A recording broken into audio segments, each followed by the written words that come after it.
we're going to take a deeper dive into the topic of parent engagement. We know that parental involvement is key to our students' educational success. On this topic, you'll hear from Nikel Thomas, who will share her experience with supporting a child who was born with a disability. Her daughter, Taylor, was born with spina bifida and at a young age was terribly bullied at school. They fought back by finding ways to empower Taylor, not no matter how what her physical disabilities were. And only at age 8 years old, she developed her own nail polish called Lola Marie Polish, which can be found on Walmart.com. And I will say that we will be, they are developing a Gwen's Girls polish for us. So look out for that soon. And so we want to just salute Taylor for being a young entrepreneur and look forward to hearing from her mom. Both Taylor and Nikel were planning to join us, but Taylor has been not feeling well this week. And so we were able to get a recorded message from her mom. So let's watch and view that together. And then following that, we will have uh, a presentation, as I talked about earlier, by Karen Osterhaus. So thank you, and let's watch the video.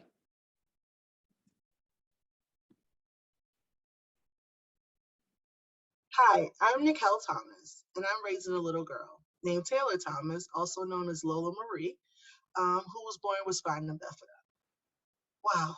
So my life changed almost 9 years ago, or actually almost 10 years ago, when my daughter was born. At 17 weeks pregnant, my husband and I learned that Taylor was going to be born with spina bifida. And to say that I was shocked, scared, nervous, surprised, overwhelmed would be a understatement.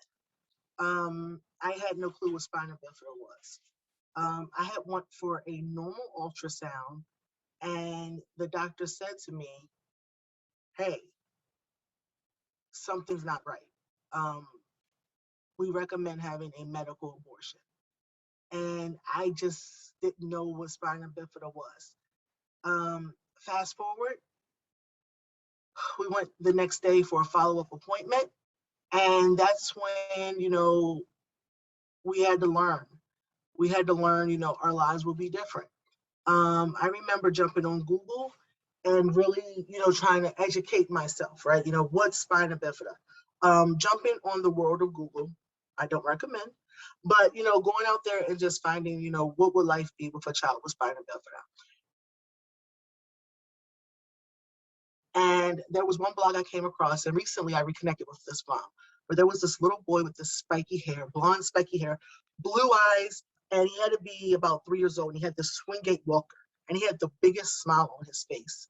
And when I saw this smile, I knew in that moment, I can do it. I could be that mother who could survive anything with this little girl. Fast forward, she was born December 10th, 2010, at 10:12. So I knew she was going to be special because she's born on 12/10 at 10:12. Reverse the numbers. She had surgery at birth, and she was in the hospital for 14 days. My baby came home on Christmas Eve. And right in that moment, I knew, okay, this girl's going to be special. She was a fighter. She started physical therapy at 2 weeks old. What baby does physical therapy at 2 weeks old? But she very early on had to learn that life was going to be different for her. Very early on, she came in fighting. Very early on, she had to learn how to do things different.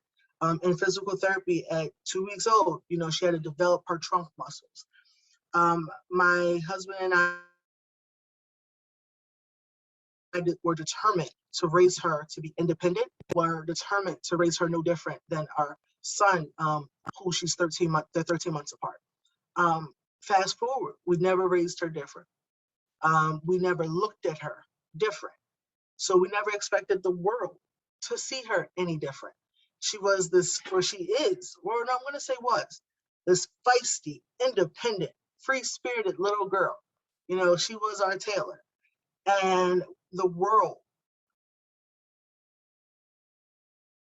our friends, her peers in daycare, they all knew her as Taylor, the girl with the big smile, the girl who could do anything in the world. Even though she was in a wheelchair, she had this spunk to her. She was just fearless. She started a new school in first grade, and her and her brother were in the school, and the school did phenomenal. That first year, they had her go class to class in the first grade, and she had this book about spina bifida. She went class to class, and she read this book, and it was telling the kids, what was spina bifida and what made her different. And the kids had the opportunity to ask her questions, and it was phenomenal. So second year came, second grade, the school failed. They didn't do it in second grade. And kids come and go second grade. They had new students. And one of the things that the school didn't do is first grade, Taylor had a one-on-one aide. Second grade, Taylor no longer had that one-on-one aide. So and they didn't notify that my husband and I that she didn't have that one-on-one aide. We just didn't know. So in the process, I'm working, and I get off work late, and I had a job fair I had to go to. I work in recruitment and HR, and my mom picked up the kids from school, and my husband and I had just separated. So, we're going through that little struggle there. And my mom said, "You need to talk to Taylor." I said, "Well, what's going on?" And I get to my mother's house to pick up my kids, and I look at my daughter's face. That feisty, independent, free-spirited little girl was gone. I said, "What happened? What's wrong?" She said, "They're bullying." I said, "Who's bullying you?" She said, "They don't like me." I'm like, "Who doesn't like you? What is there not to like about you? You're beautiful. You're smart." She said, "No, they're calling me names." And today in gym, a little girl came over to me. She ripped my shoe off my foot and threw it across the gym and told me, "Now walk and go get it." And I'm like, "Wait, what? Walk and go get it? Wait, where was your teacher? Where was your aide?" "I don't have an aide." "What do you mean you don't have an aide?" Like, I don't understand. They're calling me names. Who's calling you names? What are they saying to you? So they were calling her the wheelchair girl, the dirty girl, the stinky girl. You can't walk, you're dumb, you're ugly. All the things to break her down. And she went from being this feisty, free-spirited little girl to a little girl we no longer recognize. And she wanted to kill herself. She literally said, "I don't want to live. I want to die. I want to kill myself." The school failed my daughter. The system failed my daughter. I gave the school this independent, this feisty little girl, and they gave me back the shell of what I gave them. So I say that to say, parents, it's important you talk to your children about the words that they use. It's important that they understand that words can crush a child's spirit. Here it was, my 8-year-old, who not only had to deal with her day-to-day struggles. Yes, she was this feisty, independent little girl, but she still had her day-to-day struggles of, "Mommy, why am I different? Why did God make me different?" And me telling her, "You're special, you're a unicorn, you're one of a kind." Me pushing her. And as a mom, I'm having those struggles of answering those questions, because as I'm telling her, "You're special, you're great, you're wonderful," I'm internally trying not to break down, because I'm still questioning and saying, "God, why did you do this to her? She's innocent, she's sweet," right? But understanding the power behind words, understanding, that kids, you can hurt, another person with your words. And for the school, they said, "We took away her one-on-one because we didn't think she needed it. She's so independent." Well, what does her independence have to do with anything? She needed someone to protect her. She needed someone to keep her safe.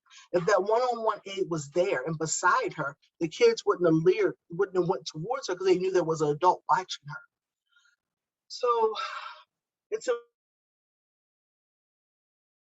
important that you talk to your children. It's important that your children understand words can hurt. Not only can words hurt, but physically you shouldn't touch someone. And they should understand that if you see another child being bullied, stand up for them. If that child can't stand up for themselves, you be courageous. You stand up for them. You step in and say, "Hey, that's not nice. That's my friend."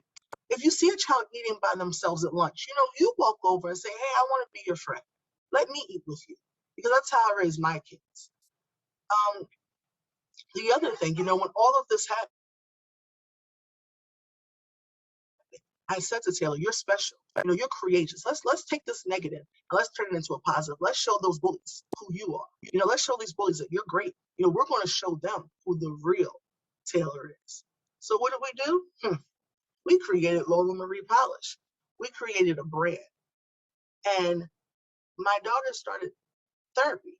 I took her to therapy, and she was diagnosed with depression, PTSD, and anxiety at 8 years old. And through this, we started creating nail polishes, handmade nail polishes that she makes. And the nail polishes have crowns on the top of them, the bottles, because I would tell her, you're a queen. When you see this polish top, you're every day you have this crown. It's invisible, but you have to adjust your crown. As moms, as parents, it's our job to speak the words of encouragement and power into our daughters. That's our job. That's our duty to make them feel like the princesses and queens that they are, because they are. We're supposed to guide them and lead them down that path. So when she was going through the struggle, and even now, she's not with me right now because she's sick. With spina bifida, there comes several medical issues that when she goes through the struggle, I'm still there. And I tell her, you have that crown adjusted. Be confident. You're beautiful. You're one of a kind, like a unicorn. And that's why when you see our polished logo, she has that unicorn. So moms, push your kids, push your daughters, guide them. Let them know you are the future. Even though you may have an obstacle, don't let that obstacle stop you. Push through it. We all have a roadblock. But I tell my daughter every day, your disability, we can see your disability, but we all have something that makes us limited, right? We all have something that stops us, but you push through it. You don't let anything stop you from being great. I know I'm raising a millionaire or a billionaire. I'm raising someone that could be bigger than Oprah. And I tell her that all the time. So moms, encourage your daughters. Push them to be great. Push them to not let anything stop them. Let them be better than us. Let them be the next, right? Raise them to be that independent, strong woman that you want them to be, and you know that they can be. And when you look at them, encourage them, build them up, tell them every day, sit tall, sit proud, right? Face your challenges. When someone tries to bully you, when someone tries to say something else that just hurts you, just shrug your shoulder. Like, okay, I could be that, but I'm great. I'm beautiful. I'm confident. I'm everything that you wish you could be. Because when a bully says something to you, they're really saying something to themselves. So make sure you encourage your children to be great and encourage your daughters to be great, and even your sons. But definitely, as my daughter has walked through this journey and the struggle, it's been that for me as well. But I know that without faith and without believing in something and knowing that there's a purpose for all of this, I know we wouldn't have made it. So to close this out, never give up, never stop believing, but be your kid's biggest cheerleader. Never stop encouraging them, because they can be and they will be everything that they're destined to be. But you are their biggest cheerleader. So thank you for spending some time with me.